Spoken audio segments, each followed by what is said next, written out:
Welcome, in today's tutorial video I'm gonna show you how to change the resolution scaling target FPS in Doom: The Dark Ages.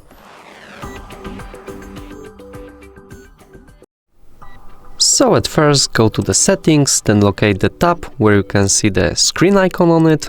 Then as you can see, here is resolution scaling target FPS option.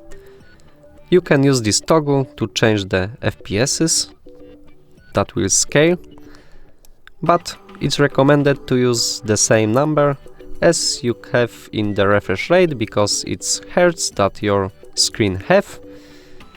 So apply these changes by using apply button or R on the keyboard, then hit yes to apply all of the changes.